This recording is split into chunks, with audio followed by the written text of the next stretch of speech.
ಎಲ್ಲರಿಗೂ ನಮಸ್ಕಾರ.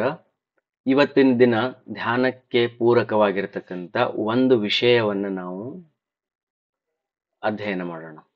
ಅದು ಏನಂತಂದ್ರೆ ಕಲ್ಪನೆ ಮತ್ತು ಅನುಭವ ಇವೆರಡರ ನಡಬರ್ಕಿರ್ತಕ್ಕಂಥ ಡಿಫ್ರೆನ್ಸ್. Feelings and imagination. ಈ ಎರಡನ್ನೂ ಸರಿಯಾಗಿ ಅರ್ಥ ಮಾಡ್ಕೊಂಡ್ರ ನಮ್ಮ ಧ್ಯಾನ ಮತ್ತು ನಮ್ಮ ಬಾಡಿ ಕರೆಕ್ಟಾಗಿ ಅದು ಸಪೋರ್ಟ್ ಸಿಗ್ತದ. ಧ್ಯಾನದಿಂದ ನಮಗ ಬಹಳಷ್ಟು ಆ, ಆನಂದ ಸಿಗ್ಲಿಕ್ಕೆ ಶುರು ಮಾಡ್ತದೆ. ಓಕೆ, ಕಲ್ಪನೆ ಅಂದ್ರೆ ಏನು? ಈಗ ನೋಡ್ರಿ, ನನ್ನ ಕೈ ಮೇಲ್ಗಡೆ ಇದೆ, ಕಲ್ಪಿಸಿಕೊಳ್ಳಿ ಕೈ ಕೆಳಗಡೆ ಬಂತು ಅಂತ. ಓಕೆ, ಇದನ್ನ ಕೆಳಗಿಳಿಸ್ಬೇಡ್ರಿ. ಈ ಕೈಯನ್ನ ಕೆಳಗಡೆ ಇಳಿಸುವ ಅವಶ್ಯಕತೆ ಇಲ್ಲ. ನಾ ಏನ್ ಮಾಡ್ತಿದ್ದೀನಿ, ಕೈಯನ್ನ ಕೆಳಗಡೆ ಇಳಿದ ಹಾಗೆ, ತೊಡೆಯ ಮೇಲೆ ಕುಂತ ಹಾಗೆ ಕಲ್ಪಿಸಿಕೊಳ್ಳಿ. ನೋಡಿದ್ರಿ, ಕಲ್ಪನೆ ನಾನು 100% ಪಕ್ಕಾ ಮಾಡ್ಬೋದು, ಬಟ್ ಪ್ರಾಕ್ಟಿಕಲಿ ಕಲ್ಪನೆ ವರ್ಕೌಟ್ ಆಗೋದಿಲ್ಲ. ಯಾಕೆ ಇದನ್ನ ಹೇಳ್ತಾ ಇದ್ದೀನಿ ಅಂತಂದ್ರ, ನಮ್ಮ ಯೋಗ ನಿದ್ರೆಯಲ್ಲಿರ್ಬೋದು ಅಥವಾ ಯೋಗಾಸನದಲ್ಲಿರ್ಬೋದು, ಯಾವುದೇ ಒಂದು ಎಕ್ಸಸೈಸ್ ಅನ್ನ ಮಾಡಿದ ಮೇಲೆ ನಿಮಗೆ ಶವಾಸನ ಹಾಕ್ತಾರ. ಶವಾಸನ ಹಾಕಿದ ಮೇಲೆ ನಿಮ್ಮ ಶರೀರದ ಎಲ್ಲ ಪಾರ್ಟ್ಸ್ಗಳನ್ನ ರಿಲ್ಯಾಕ್ಸ್ ಮಾಡ್ಲಿಕ್ಕೋಸ್ಕರ ಅವರು ಒಂದೊಂದೇ ಪಾರ್ಟ್ಸ್ಗಳನ್ನ ಹೇಳ್ತಾರ. ಕೇಳಿರ್ಬೋದು ನೀವು, ಏನಂತ? ಕಣ್ಣು ಮುಚ್ಕೊಳ್ರಿ ಅಂತ ಹೇಳ್ತಾರ. ಕಣ್ಣು ಮುಚ್ಕೊಳ್ರ. ನಿಮ್ಮ ಎರಡೂ ಕಾಲುಗಳನ್ನ ರಿಲ್ಯಾಕ್ಸ್ ಮಾಡ್ಕೊಳ್ಳಿ, ಎರಡು ಮೊಣಕಾಲುಗಳು, ತೊಡೆಗಳನ್ನು ರಿಲ್ಯಾಕ್ಸ್ ಮಾಡ್ಕೊಳ್ಳಿ, ಸೊಂಟವನ್ನು ರಿಲ್ಯಾಕ್ಸ್ ಮಾಡ್ಕೊಳ್ಳಿ, ಹೊಟ್ಟೆ ಎದೆಯ ಭಾಗವನ್ನು ರಿಲ್ಯಾಕ್ಸ್ ಮಾಡ್ಕೊಳ್ಳಿ, ಭುಜವನ್ನು ರಿಲ್ಯಾಕ್ಸ್ ಮಾಡ್ಕೊಳ್ಳಿ, ಎರಡು ಕೈ ರಟ್ಟೆಗಳು, ಮೊಣಕೈ, ಮುಂಗೈ, ಎಲ್ಲ ಕೈ ಬೆರಳುಗಳು, ಕೈಯ ಎಲ್ಲ ಬೆರಳುಗಳು, ಕುತ್ತಿಗೆ, ಮುಖದ ಎಲ್ಲ ಸ್ನಾಯುಗಳನ್ನ ರಿಲ್ಯಾಕ್ಸ್ ಮಾಡ್ರಿ, ಕಿವಿಗಳನ್ನ ರಿಲ್ಯಾಕ್ಸ್ ಮಾಡಿ, ಕಣ್ಣು, ಹಣೆ, ತಲೆ ಬುರುಡೆಯನ್ನು ರಿಲ್ಯಾಕ್ಸ್ ಮಾಡಿ, ಸಂಪೂರ್ಣ ಶರೀರವನ್ನು ರಿಲ್ಯಾಕ್ಸ್ ಮಾಡಿ.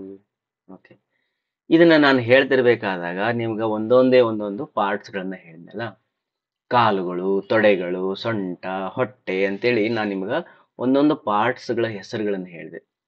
ಆ ಪಾರ್ಟ್ಗಳ ಹೆಸರನ್ನ ಹೇಳಿದಾಗ ನೀವು ಆ ಕಾಲು ಬೆರಳುಗಳನ್ನ ಇಮ್ಯಾಜಿನೇಷನ್ ಮಾಡಬಾರ್ದು. ತಿಳಿತಾ? ಇಮ್ಯಾಜಿನೇಷನ್ ಮಾಡಬಾರ್ದು. ಕಾಲು ಅಥವಾ ಕಾಲು ಬೆರಳುಗಳನ್ನ ನಾ ಏನ್ ಮಾಡ್ಬೇಕಂದ್ರ ಫೀಲ್ ಮಾಡ್ಬೇಕು. ಈಗ ನೋಡಿ, ಇಲ್ಲಿ ಒಂದು ಏನೋ ಒಂದು ಕಟ್ಟಿಗೆ ಅಲ್ಲ ಇದು. ಈ ಕಟ್ಟಿಗೆಯನ್ನು ಮುಟ್ಟೋದಕ್ಕಿಂತ ಮುಂಚೆ ನಾನು ಮುಟ್ಟಿದೆ ಅಂತ ಫೀಲ್ ಮಾಡಿದ್ರೆ ನನಗದು ಸ್ಪರ್ಶ ಆಗ್ತದನ್ರಿ? ಆಗಂಗಿಲ್ಲ. ಬಟ್ ನಾ ಮುಟ್ಟಿದಾಗ ಮಾತ್ರ ಅದು ಫೀಲ್ ಆಗ್ತದೆ. ಆ ಫೀಲ್ ಅನ್ನ ನಿಮಗೆ ಎಕ್ಸ್ಪ್ಲೇನ್ ಮಾಡಕ್ ಆಗ್ತದನ್ರಿ? ಇಲ್ಲ. ಈಗ ನನಗೆ ಇದನ್ನ ಮುಟ್ಟಿದಾಗ ಹೆಂಗ್ ಅನಿಸ್ತು ಅಂತೇಳಿ ಎಕ್ಸ್ಪ್ಲೇನ್ ಮಾಡಕ್ ಆಗ್ತದ? ಇಲ್ಲ. ಆಕ್ಚುಲಿ ತಣ್ಣಗ ಅನಿಸ್ತು, ಬೆಚ್ಚಗನಿಸ್ತು, ಒರಟ್ ಅನಿಸ್ತು, ಮತ್ತೆ ಸಾಫ್ಟ್ ಅನಿಸ್ತು, ಸ್ಮೂತ್ ಅನಿಸ್ತು. ಇವು ಶಬ್ದಗಳು ಇದಾವ ನಮ್ಮ ಹತ್ರ.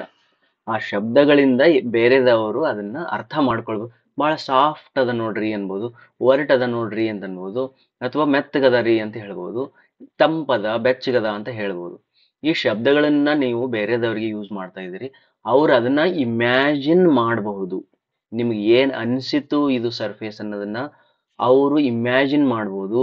ಆದ್ರೆ ಅವ್ರಿಗೆ ನಿಮ್ಗೆ ಹೆಂಗ್ ಅನಿಸ್ತು ಅನ್ನೋದು ಅವರಿಗೆ ನೀವು ಹೇಳಕ್ ಆಗಂಗಿಲ್ಲ. ಅದ್ರ ಸಲುವಾಗಿ ಕಲ್ಪನೆನೇ ಬೇರೆ ಮತ್ತು ಫೀಲೇ ಬೇರೆ. ಮೆಡಿಟೇಷನ್ ನಲ್ಲಿ ನಾವು ಕಾನ್ಸಂಟ್ರೇಟ್ ಮಾಡತಕ್ಕಂಥದ್ದು ಏನಂದ್ರ ಫೀಲ್, ನಾಟ್ ಇಮ್ಯಾಜಿನೇಷನ್. ನಿಮ್ಮ ಕೈಯನ್ನು ಹಿಂಗೆ ಇಟ್ಕೊಳ್ರಿ, ಕೈಯನ್ನು ಹಿಂಗೆ ಇಟ್ಕೊಳ್ರಿ, ನಿಮ್ಮ ಕಡೆಗೆ ಇಟ್ಕೊಳ್ರಿ. ಓಕೆ, ನಿಮ್ಮ ಕೈಯಲ್ಲಿ 5 ಬೆರಳುಗಳು ಇದಾವ? ಹೌದು. ಕಣ್ಣು ಮುಚ್ಕೊಳ್ರಿ. ನಿಮ್ಮ ಕೈಯಲ್ಲಿ 5 ಬೆರಳುಗಳಿದಾವ? ಹೌದು. ಓಕೆ, ಯಾವ ಬೆರಳು ಚಿಕ್ಕದಿದೆ? ಹೆಬ್ಬೆರಳು ಚಿಕ್ಕದಿದೆ. ಕಿರು ಬೆರಳು ತೆಳ್ಳಗಿದೆ, ಅದನ್ನು ಚಿಕ್ಕದಿದೆ. ಓಕೆ, ಮಧ್ಯದ ಬೆರಳು ಉದ್ದಕ್ಕಿದೆ. ಓಕೆ, ಎಲ್ಲಾ ಬೆರಳುಗಳಿಗೆ ಉಗುರುಗಳಿದಾವ? ಇದಾವೆ. ಎಲ್ಲಾ ಬೆರಳುಗಳಿಗೆ ಬೆರಳು ಗಂಟುಗಳಿದಾವ? ಇದಾವೆ. ಓಕೆ, ನಿಮ್ಮ ಹಸ್ತದ ಮೇಲೆ ರೇಖೆಗಳಿದಾವ? ಇದಾವೆ. ನೋಡು, ಇವೆಲ್ಲವನ್ನು ನೀವು ಹೆಂಗೆ ಇದಾವೆ ಅಂತ ಹೇಳಿದ್ರಿ? ಕಲ್ಪನೆ ಮಾಡ್ಕೊಂಡು ಹೇಳ್ತಿರ್ತೀವಿ ನಾವು. ಬಿಕಾಸ್ ನಾನು ಈ ಕೈಯನ್ನ ಒಂದ್ಸತಿ ಈ ಕಣ್ಣಿನಿಂದ ನೋಡಿಬಿಟ್ಟಿದೀನಿ. ಆದ್ರಿಂದ ಇದು ಸಣ್ಣದದ, ಇದು ತೆಳ್ಳಗದ, ಇದು ಉದ್ದದ, ಇಲ್ಲಿ ಗಂಟುಗಳಿದಾವ, ಇಲ್ಲಿ ರೇಖೆಗಳಿದಾವ ಅಂತ ನನಗೆ ಗೊತ್ತದ. ಕಣ್ಣು ಮುಚ್ಚಿದಾಗ ನಿಮ್ಗೆ ಅವೇ ಬರ್ತಾವಲ್ಲ ಸಂಕಲ್ಪದಲ್ಲಿ. ಬೆರಳು ಸಣ್ಣದಿತ್ತು, ಇದು ತೆಳ್ಳಗದ, ಇದು ಉದ್ದದ, ಇಲ್ಲಿ ಬೆರಳು ಗೆರೆ ರೇಖೆಗಳದಾವ, ಇವೆಲ್ಲ ಏನ್ ಬಂದಿದಾವ ಅಂದ್ರ ಒಮ್ಮೆ ನೀವು ಅದನ್ನ ನೋಡಿದಿರಿ, ಆ ಯೋಚನೆಗಳ ಮೂಲಕ ಕಲ್ಪನೆಯನ್ನು ಮಾಡ್ಕೊಳ್ತಿದ್ದೀರಿ ನನ್ನ ಕೈಯಲ್ಲಿ ಗೆರೆಗಳಿದಾವೆ ಅಂತ. ಬಟ್ ಮೆಡಿಟೇಷನ್ ಅಲ್ಲಿ, ಧ್ಯಾನದಲ್ಲಿ ಇದರ ಅವಶ್ಯಕತೆ ಇಲ್ಲ. ನನಗೆ ಏನ್ ಬೇಕು ಅಂತಂದ್ರ ನನ್ನ ಕಾನ್ಶಿಯಸ್ನೆಸ್ ಅನ್ನ ಸ್ಪ್ರೆಡ್ ಮಾಡ್ಬೇಕು, ಕೈಯಲ್ಲಿ ಹಿಂಗ ಸ್ಪ್ರೆಡ್ ಮಾಡ್ಬೇಕು. ಕೈಯಲ್ಲಿ ಸ್ಪ್ರೆಡ್ ಮಾಡಿ ಹೊರಗಡೆ ಜಗತ್ತಿನಿಂದ ಸಿಕ್ಕಿರ್ತಕ್ಕಂಥ ನಾಲೆಜ್ ಅನ್ನ ತಿರಸ್ಕರಿಸಿ ನನ್ನ ಬೆರಳುಗಳಲ್ಲಿ ಯಾವ ಬೆರಳು ಉದ್ದ ಇದೆ ಅನ್ನೋದನ್ನ ನಾನು ಫೀಲ್ ಮಾಡ್ಬೇಕು. ಓಕೆ, ಕಣ್ಣು ಮುಚ್ಕೊಂಡು ಫೀಲ್ ಮಾಡ್ರಿ ಅದನ್ನ. ಈಗ ನಿಮ್ ಕೈ ಜುಮ್ ಜುಮ್ ಜುಮ್ ಜುಮ್ ಜುಮ್ ಜುಮ್ ಅನ್ನಕ್ ಶುರು ಮಾಡ್ತದ. ಅಲ್ಲಿ ಆಗ್ತಕ್ಕಂಥ ಬ್ಲಡ್ ಸರ್ಕ್ಯುಲೇಷನ್ಗಳು ಗೊತ್ತಾಗ್ಲಿಕ್ಕೆ ಶುರು ಆಗ್ತದ. ಈಗ ಆ ಬ್ಲಡ್ ಸರ್ಕ್ಯುಲೇಷನ್ ಸಹಾಯದಿಂದ ಅಥವಾ ಹೊರ ಚರ್ಮ ಮತ್ತು ಗಾಳಿಯ ಸ್ಪರ್ಶದ ಸಹಾಯದಿಂದ ನಿಮ್ಮ ಯಾವ ಬೆರಳು ಉದ್ದ ಇದೆ ಅಂತ ಫೀಲ್ ಮಾಡ್ರಿ. ಮತ್ತೆ ಮಿಡಲ್ ಬೆರಳಿಗೆ ಕಲ್ಪನೆ ಮಾಡ್ಬೇಡ್ರಿ, ಚೆಕ್ ಮಾಡ್ತಾ ಹೋಗ್ರಿ. ಓಕೆ, ಹೆಬ್ಬೆರಳಿಗೆ ಬರ್ರಿ. ಹೆಬ್ಬೆರಳಿನಲ್ಲಿ ಇರ್ತಕ್ಕಂಥ ಕಾನ್ಶಿಯಸ್ನೆಸ್ ಅನ್ನು ಅಬ್ಸರ್ವ್ ಮಾಡ್ರಿ. ಹೆಬ್ಬೆರಳಲ್ಲಿ ಎಷ್ಟು ಉದ್ದ ಇದೆ ಕಾನ್ಶಿಯಸ್ನೆಸ್, ರಕ್ತ ಎಲ್ಲಿವರೆಗೂ ಹೋಗ್ತಾ ಇದೆ. ಓಕೆ, ಬಿಯಾಂಡ್ ಹೆಬ್ಬೆರಳು ಮುಂದೆ ಹೋಗ್ತದ, ನಾನು ಚೆಕ್ ಮಾಡ್ರಿ. ಓಕೆ, ಹೆಬ್ಬೆರಳಲ್ಲಿ ಜುಮ್ ಜುಮ್ ಅಂತ ಇದೆ, ಇರುವೆ ಅಡ್ಡಾಡ್ದಂಗ ಫೀಲ್ ಆಗ್ತಾ ಇದೆ. ಅದು ಫೀಲ್ ಎಲ್ಲಿವರೆಗೂ ಆಗ್ತಾ ಇದೆ, ಸ್ವಲ್ಪ ಡಿಸ್ಟೆನ್ಸ್ ತನಕ ಮಾತ್ರ ಆಗ್ತಾ ಇದೆ. ಓಕೆ, ತೋರು ಬೆರಳಿಗೆ ಬರ್ರಿ. ತೋರು ಬೆರಳಿನಲ್ಲಿ ನಿಮ್ಮ ಕಾನ್ಶಿಯಸ್ನೆಸ್ ಅನ್ನು ಸ್ಪ್ರೆಡ್ ಮಾಡಿ. ಜುಮ್ ಜುಮ್ ಎಲ್ಲಿವರೆಗೂ ಅನ್ನಕತ್ತದ. ಓಕೆ, ತೋರು ಬೆರಳು ಮತ್ತು ಮಧ್ಯದ ಬೆರಳು, ಈ ಎರಡೂ ಬೆರಳುಗಳಲ್ಲಿ ಯಾವ ಬೆರಳಿಗೆ ನಿಮ್ಮ ಸೆನ್ಸೇಷನ್ ಜಾಸ್ತಿ ಅದ?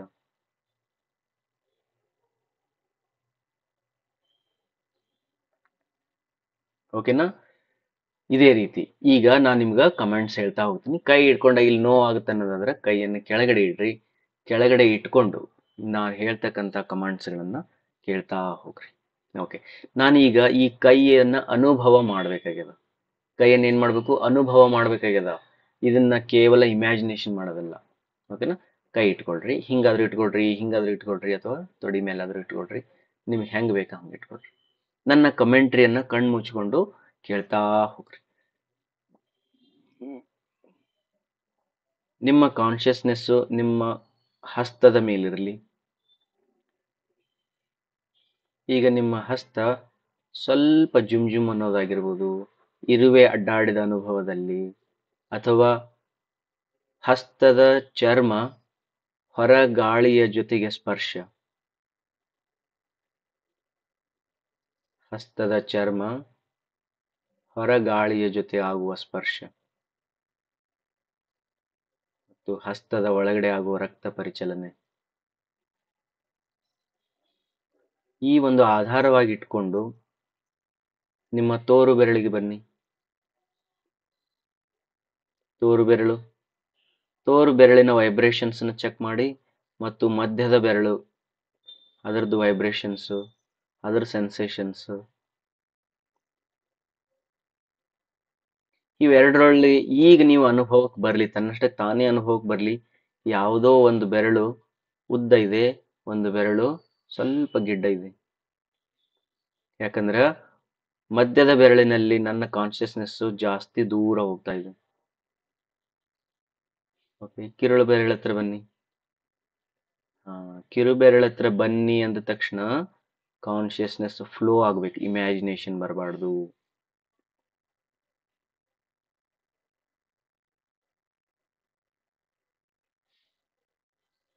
ಕಿರು ಬೆರಳಿನ ದಪ್ಪ ಎತ್ತರ ನೋಡ್ರಿ.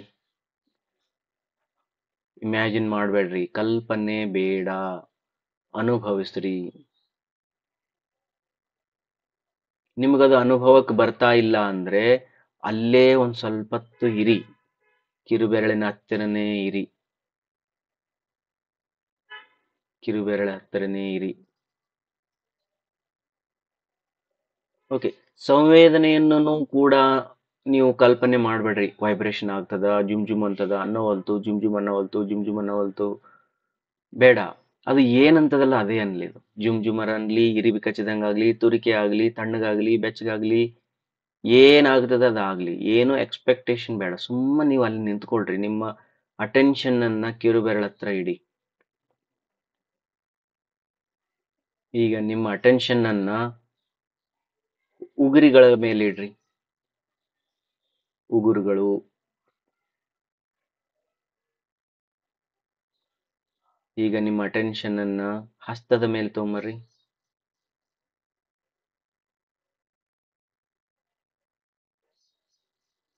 ಈಗ ಹಸ್ತದಲ್ಲಿರ್ತಕ್ಕಂಥ ರೇಖೆಗಳನ್ನು ನೋಡೋಣ.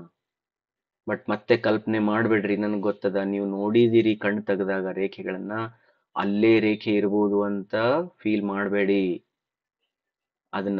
ಅನುಭವ ಇದು ಕಲ್ಪನೆ ಮಾಡಬೇಡಿ. ಅಲ್ಲೇ ನಿಮ್ಮ ಕಾನ್ಶಿಯಸ್ನೆಸ್ ಅನ್ನ ನಿಂದ್ರಿಸ್ರಿ.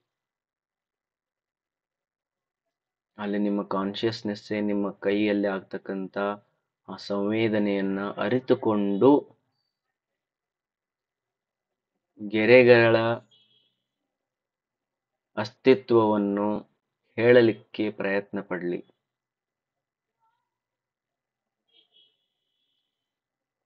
ಈಗ ನಿಧಾನವಾಗಿ ಮೊಣಕೈ ಹತ್ರ ಬನ್ನಿ. ಮೊಣಕೈ ಹತ್ರ ಬನ್ನಿ. ಮೊಣಕೈಯಲ್ಲಿ ಏನೇ ಆಗ್ತಿದೆ ಚೆಕ್ ಮಾಡಿ.